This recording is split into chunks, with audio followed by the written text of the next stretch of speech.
আজকের ভিডিওর মূল টপিকটা হচ্ছে ফেসবুক অ্যাডস এর মধ্যে অ্যাডভান্টেজ যে বাজেট ক্যাম্পেইন। তো সেটা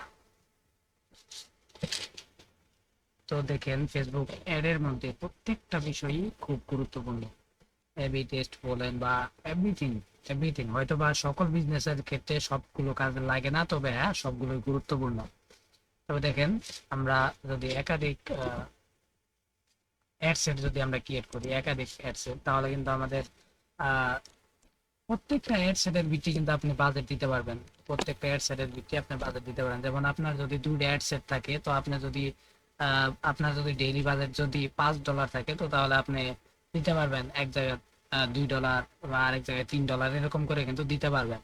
তবে হ্যাঁ, অ্যাডভান্টেজ বাজেট অপটিমাইজ করলে কিন্তু সেটা আহ, অনেকটা সুবিধা আছে। কিরকম সুবিধা আমি আপনাদেরকে বলি। আপনি যদি টোটাল অ্যাডসেন্স এর ভিত্তিতে যদি আপনি বাজেট দেন, তাহলে কিন্তু আমি আপনাদের একটা গ্রাফিক দিয়ে আপনাদের আমি বুঝাই। তো আপনি যদি অ্যাডভান্টেজ ক্যাম্পেইন বাজেটটা যদি অফ রাখেন, তাহলে আপনার যদি তিনটা অ্যাডসেট থাকে, যেমন এক নাম্বার এটা অ্যাডসেট, এই অ্যাডসেটে আপনি $10 দিচ্ছেন, খরচ করছেন, মানে আর কি বাজেট দিচ্ছেন, আপনার যদি ডেইলি বাজেট $30 থাকে। তো দ্বিতীয় নাম্বার অ্যাডসেটে আপনি $10 সেট করছেন, তৃতীয় নাম্বার অ্যাডসেটে আপনি $10 সেট করছেন। তো আপনি কিন্তু অবশ্যই একটা টার্গেটিং দিয়েছেন, আপনার লোকেশন, আপনি যে টার্গেটিং সবকিছু কিন্তু আপনি দিয়েছেন। তো সেই জায়গায় কিন্তু অ্যাডভান্টেজ ক্যাম্পেইনটা যদি অফ থাকে, তাহলে কিন্তু যেমন আপনাকে 12টা সেলস দিছে, যেমন এই জায়গা থেকে ফেসবুক দিচ্ছে 6টা। এই অ্যাডস ক্যাম্পেইনটা এটা কিন্তু ভালো রেজাল্ট করছে অ্যাডসেটটা। তবে এটা কিন্তু ভালো রেজাল্ট করে নাই, আর এটা কিন্তু আর একটু ভালো, একদম ভালো রেজাল্ট রেজাল্ট করে নাই। তো এই জায়গা কি হয়েছে, মানে এক জায়গা থেকে যেটাতে ভালো রেজাল্ট দিছে, সেই জায়গাতে আপনি $10 আপনার ফেসবুক খরচ করছে।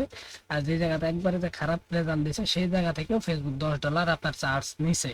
তো আপনি যদি অ্যাডভান্টেজ ক্যাম্পেইন বাজেটটা যদি অন রাখেন, তাহলে কিন্তু পুরা আপনার ক্যাম্পেইনের জন্য, তিনটা অ্যাডসেটের জন্য একবার আপনার ক্যাম্পেইনের বিটে আপনি $30 দিয়ে দিলেন। একদম পুরা $30 একবার আপনি পুরো ক্যাম্পেইনের জন্য দিয়ে দিলেন, তিনটে ক্যাম্পেইন। তো ফেসবুক এটা দিলে অ্যাডভান্টেজ আপনাকে কি দিবে?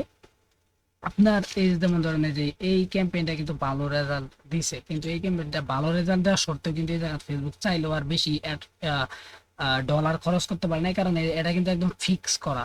তবে হ্যাঁ, যদি এই জায়গায় যে খারাপ রেজাল্ট করছে, তারপরেও কিন্তু এই জায়গা থেকে কম খরচ করে কিন্তু এই জায়গা দিয়ে ভালো একটা রেজাল্ট দিতে পারা নাই।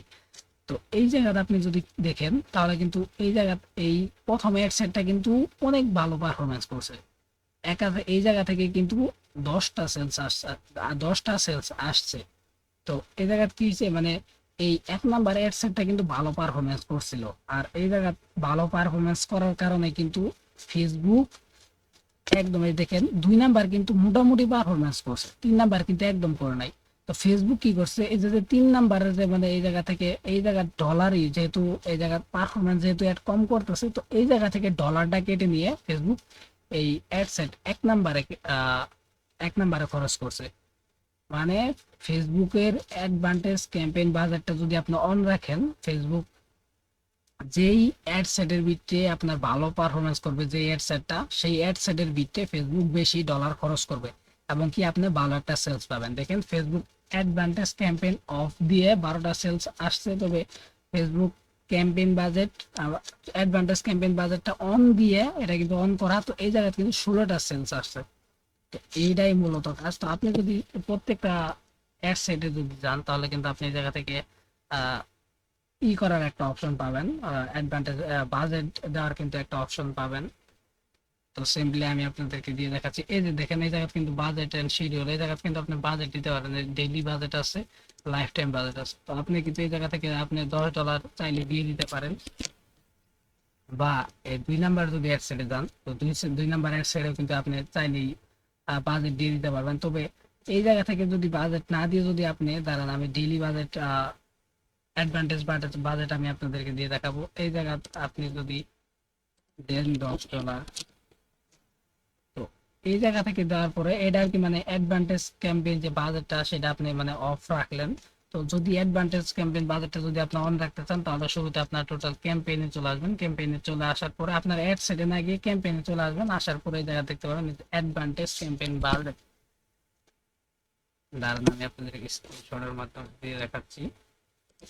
দেখেন এই জায়গায় কিন্তু আপনি আমি ক্যাম্পেইনের নাম অলরেডি মানে আমি সেলস দিছি, তো আপনি এই জায়গায় সেলস আসবেন, তারপরে একটু স্ক্রল করলে দেখতে পাবেন অ্যাডভান্টেজ ক্যাম্পেইন বাজেট। তো দেখেন সবগুলোই কিন্তু ইম্পর্টেন্ট, তবে এইটা কিন্তু মাস্ট বি ইম্পর্টেন্ট, এটা মাস্ট বি ইম্পর্টেন্ট। আপনারা এটা যদি অন দেন তাহলে ভালো একটা রেজাল্ট পাবেন ফেসবুকের। যেমন এটা কিন্তু আমি টোটাল ক্যাম্পেইনের বাজেটটা এখন আমি সেট করে দিব। দেন আমি এটা আপনারা অন করে দিবেন, অন করে দেওয়ার পরে আপনারা বাজেট এই জায়গা থেকে দিবেন। তো ডেইলি বাজেট যেহেতু দুইটা একসাথে আমি জাস্ট আপনাদেরকে দেখানোর জন্য দিচ্ছি, তো এইটা কিন্তু আমি $20 দিয়ে দিলাম। তো এই জায়গায় যখন আপনি অ্যাডভান্টেজ ক্যাম্পেইন বাজেটটা যখন অন দিলেন, এখন দেখেন আমি যে একটু আগে যে অ্যাড সেটের বিটতে যে বাজেটটা দিয়ে আসলাম সেই বাজেটটা কিন্তু এখন আর চলবে না। তো দেখেন হ্যাঁ, তো দেখেন এই জায়গায় কিন্তু এই যে দেখেন বাজেটে you set daily average advantage campaign budget of $20।